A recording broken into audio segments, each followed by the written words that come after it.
I'm Lindsay Maloney, and this is the Book Your Dream Clients podcast. I built a six-figure coaching business while raising my 3 babies and working a 9-to-5, and I'm here to help you break free from the hustle mentality that's been holding you back from reaching your full potential so you can know your worth, step into your own power, and of course, book your dream clients. Today is an Ask Lindsay episode, and I am live in my Facebook group, and I am answering 4 amazing questions that I got from some of the Book Your Dream Clients members, and we're just going to go ahead and dive right into it. So we have a question from Joni, and she asked, how do I make a great post to boost my views and to help me book clients after? So that's a great question, Joni. And what I like to always answer those kind of questions with is your end goal has to be really clear. And you stated that to me, and you said it's to help me book clients, right? So we always want to go with our end goal. So we have that end goal right over here. What do we need to do to create a good post? How do we create a connection? So right now, it feels like it's a little bit more difficult to do that, right? There's just so much thrown at us online, right? Where our thumbs are like always scrolling through feeds. Our thumbs are rarely stopping at something to pay attention. So one thing that we have to really pay attention to is how do we get that thumb to stop? How do we get them to stop the scroll? What we need to do is create something that's going to catch their attention. Because when you think about it, if you're using Instagram, for example, and your thumb is just going up and up and up and up, and it's mindlessly, right? And all of a sudden it's something you see stops, you scroll back down a little bit. Okay, let me pay attention to this. What is that for your clients? What is going to make them stop the scroll and want to read what you have to say, break open that comment section into seeing more? And then what do we need to do to get them from reading our comment on our post to going to our profile and exploring further? What do we need to do? We need to create value and connection, and it needs to be really good because, like I said, people are flying through social media feeds. So how can you stop them in their tracks, give them what they're looking for, and then make the relationship go further into the profile, further into the link in the profile, and then on to the next journey where they're on like your click page, and then they're clicking on something, then they want a freebie. And then after they got the freebie, they're like, oh my gosh, this is amazing. How can I work with her? Does she do one-on-ones? Does she have a group program? I need more of her. So that's like there's a lot of things in between all of those. But it's really important that you have those things going in multiple things. So for example, your Instagram post shouldn't just be valuable and like your only goal is to get likes on it. I like how you said you want to book clients from posts.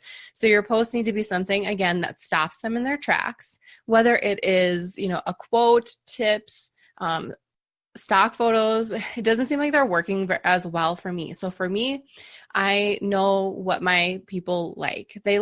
I can see on my insights. So if you have, I don't know if it's on if it's for personal Instagram accounts, but on the business or the creator Instagram account, you can see your insights. So I can see that more people are saving my posts for reference than they're even liking it sometimes. And that is super useful for me. So it takes me a little bit more time to create those posts, but it pays off because they're referring back to information that I gave them, whenever it is. So I like to create as much value as possible, not only in the actual image, but in the comment feed as well. Not every post does that.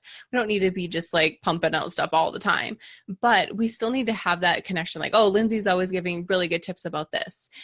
So-and-so is always talking about social media and she always has really good stuff. So every time I think of something that I need help with, I just refer back to her Facebook page or her group or her Instagram because she's always talking about this. So developing that point of authority and that point of reference for people is what's going to attract people to you. So again, we can create that that factor of connection, the know, like, and trust, because once people know you and like you, they're going to trust you, and then they're going to want to invest in you. They're going to feel comfortable enough to exchange that energy so you can help them with whatever goals that you might have, that they might want to achieve. Okay, so Joni, if that was helpful, you can absolutely let me know in the Facebook group, or if you have more questions, please let me know. Okay, then we have a question from Christy, and she says, I am conflicted with having a personal Facebook page and a business page. Is it possible to be successful on Facebook without engaging on my personal page? First, yes, it is absolutely possible to be successful on Facebook without engaging on your personal page.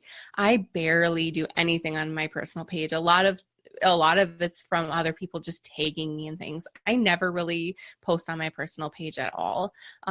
So it's not a key to your success. I think you need to be showing up where your people are. So if you have thousands of friends on Facebook who are into your business, and I am familiar with what you do, Christy. So if you have people who are there, like if your audience is there, then you need to be there too. But if your audience is hanging out on Instagram, or if they're hanging out on your business page, then you should be there. I would just pick one, get really good at it, and then bring in something else and kind of use that same strategy. But your personal page shouldn't be for business anyway. That's actually going against Facebook's guidelines. You're not supposed to be selling and doing all that stuff. So you don't have to worry about it, because, we see the people who are selling on their Facebook pages all the time, but you're not supposed to do it. And I wouldn't want you to take the risk of, starting to promote your business and whatever on your personal page. That's why we need a business page, because that's where we do our business. That's where we can market with ads, where we can share our blog posts, our videos, whatever it is, push our Instagram posts on. We can push our Instagram posts on our personal page. We push them on our business page. So just showing up daily on your business page so you're alive is one of the very first things that I suggest you do, because I know the thought of having another page to manage and create content can feel really overwhelming. I don't create any fresh content for my Facebook page. I just push my Instagram posts out to it, and then I call it good. Sometimes if I feel inclined, I will put something on there, but it's so hard to show up in the feeds anyway. I'm going to pay attention to where my people are hanging out. So I'm not going to put a bunch of energy into something that's not serving me. But you do want a business page, because you will want to market your business, and you can't have Facebook ads and Instagram ads if you don't have a Facebook business page. And then the other part of your question said, I didn't know if it helps with the algorithm to post on both pages. Yeah, I've never heard that it does. And again, we're not supposed to be talking about it or selling on our page, on our personal page anyway. I think playing on Facebook is, I think we have so many things we need to do, right? So we need to choose. We need to choose where we're going to be active and showing up. So if you want to spend time on Facebook and play on Facebook and post, go for it. But if you enjoy spending time over on another platform, I want you to be where you enjoy. You're saying, I'm just trying to spend less time on social media. Wonderful. That's amazing to hear. And you don't need to be doing that whatsoever. It made so much sense. That was a great question, Christy. So thank you for asking. And then we have a third question from Courtney. And Courtney is asking two questions. So I broke them out. And she asks, what is the easiest way to give out freebies? I love this question because I love freebies. I have over 50 freebies out there circulating on the internet, having fun, building my list for free, bringing in students into my program for free, and clients for free. And the reason why that happens is because that's what my audience is kind of hanging out on Pinterest, looking for answers. So the best way to give out freebies, I think I'm understanding your question correctly when I'm saying Pinterest is huge for me and my business, because I know that that's where my audience is hanging out on. So you need to tap into where your audience is, probably Pinterest. That's kind of where we go to get answers, right? Like if I want to find some ideas for email subject lines, I'm going to go over to Pinterest and see if I can find it. I'm not going to go to Google. I'm going to Pinterest. And I think that's a big habit of ours, which is good. So recognize where your audience is looking for information, and then show up there and give them freebies, because freebies are like going on a first date with somebody. It's where you get to know somebody, get to see what they're like, their teaching style, their branding, their language. All of that is portrayed in a good freebie. So there's bad freebies and there's good freebies. Your freebies need to be super helpful. And your goal when you have a freebie is for them to be so amazed by it that they're wondering, wow, if I got this for free, what's it like to pay her for her information? And your freebie should also be like so good that they want to print it out. They think, wow, this is something I'll refer to over and over again. I'm never going to forget her. So those are the highest converting freebies. So checklists, toolkits, step-by-step workflows, templates, things that people are going to reference multiple times are great freebies. Those are my highest converting landing pages. Those checklists, toolkits, roadmaps, all of those little things that people can print out, have on their desk, reference, maybe pin it on the wall, whatever they need to do. Those are spectacular freebies, because every time they refer to it, they're embedding your name in their brain. Oh, Courtney. and then they see you later on and they're like, wow, I remember that freebie that I have. I look at it all the time.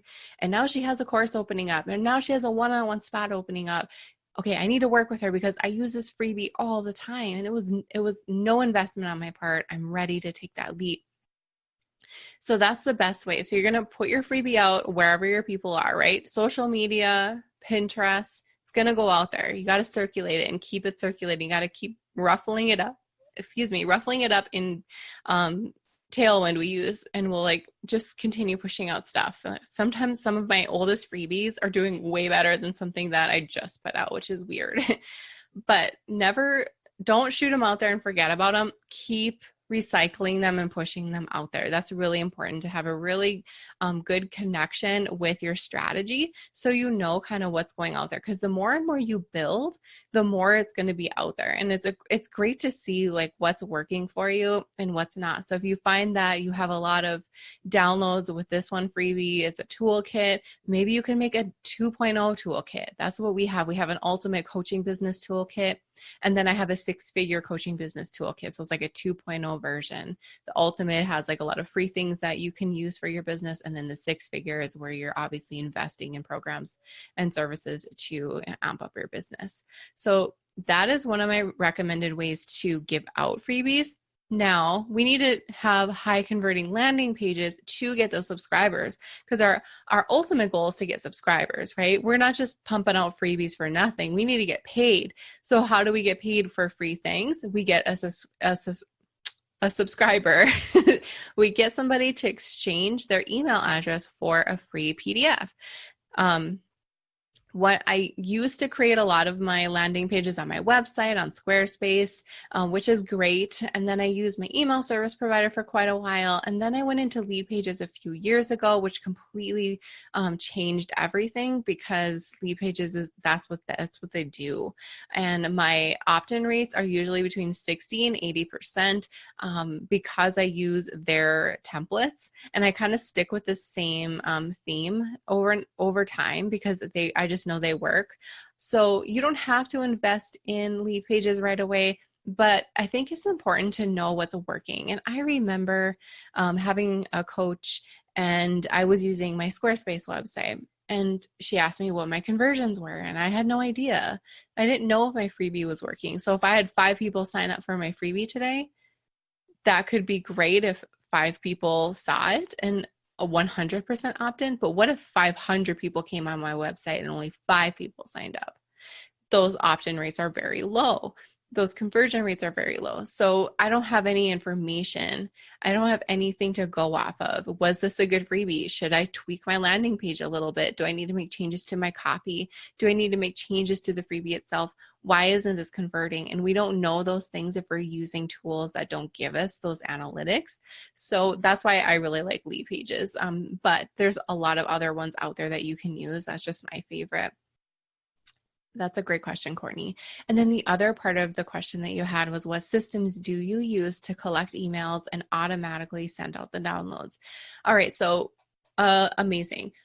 I recommend a couple different things. So when you're just starting and you're just trying to figure it out, you're just trying to get your feet wet and feel comfortable with this whole process, I recommend using MailerLite. MailerLite is free, and I think it's free up to 1,000 subscribers. I could be wrong. It's been a while, but they're great. They're very visual, and they give you the robust tools and robust like automations. I know a lot of email service providers won't do that unless you have the paid version.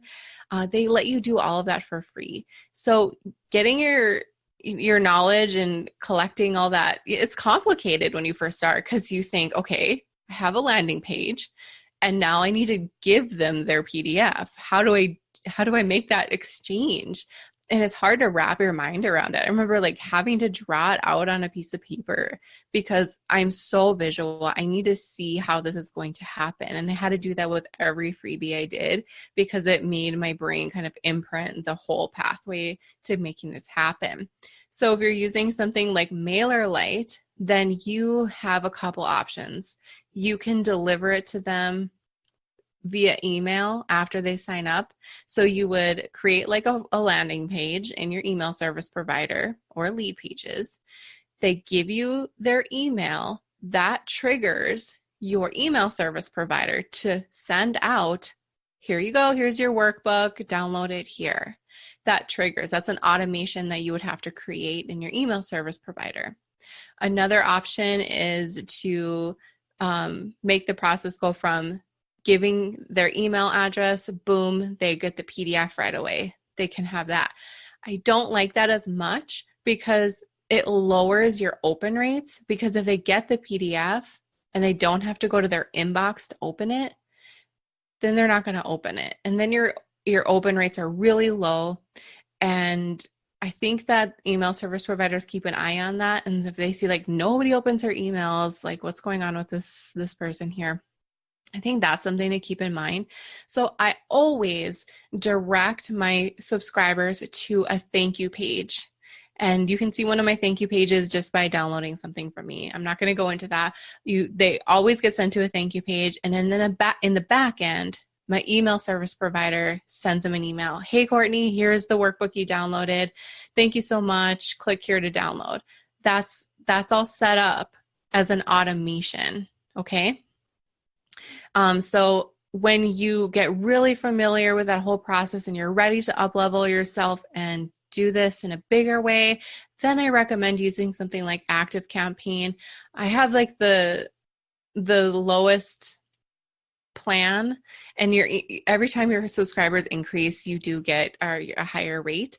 But I love ActiveCampaign. It's very visual, just like MailerLite. It just gives you more analytics, which I love. I like to be super nosy. So MailerLite for beginners, when you're ready to grow, go to ActiveCampaign. Same strategy. You're creating a landing page, you're getting the subscriber, the automation is set up where the PDF is delivered to them via email. And I actually have a blog article, Courtney, that will show you how to set up that PDF to be delivered in MailerLite. So if you would like that, put that in the comments, and I can definitely put it in the show notes as well, because it's super helpful and it's one of my most popular blog posts, because it can be really confusing to do all of that. I totally get it.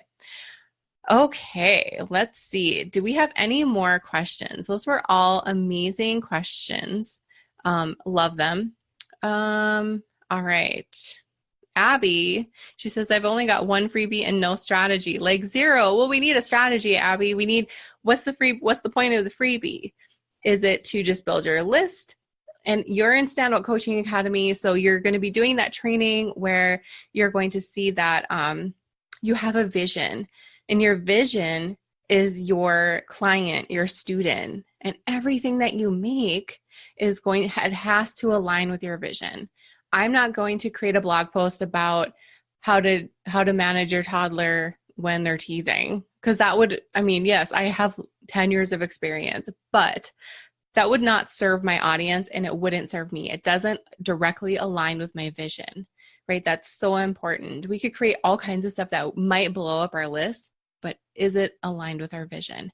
It's like having a giveaway and making the prize an iPad. Sounds like you would get a ton of people registering for it, right? But you're going to get 12-year-olds, 7-year-olds, 85-year-olds, they all want an iPad. It's not going to work because once they're on your list, the quality is very low because they don't care about your vision. So you have to make sure, you have to take care of that first. Make sure it aligns with your vision, create that strategy, and just keep making things that connect the dots. Pretty soon you have that vision and all these lines connecting towards it. All these different ways you're building your list for free. All these different ways you're putting people through a funnel. All of the things. That's so important to keep in mind. I hope that made sense. Yes, Courtney, I will put that blog post in the comments after we're done here, after I'm done with my hand talking. Okay, you guys, thank you so much for answering all of those, for asking all of those questions. This was super fun. We're going to do this every month, so don't forget, if you have questions, please ask them. And Abby, you're a Soka girl. We're going to take care of you. Courtney, you should be a Soka girl because we can totally help you do all the things on a higher level.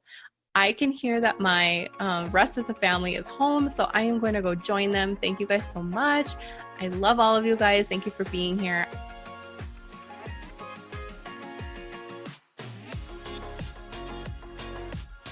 Thank you so much for listening to this episode of the Book Your Dream Clients podcast. I am so grateful for you, and I want to be sure you are a part of my free community. Go to dreamclientcommunity.com and join our free Facebook group. We have all kinds of cool things happening every single day, so don't miss out.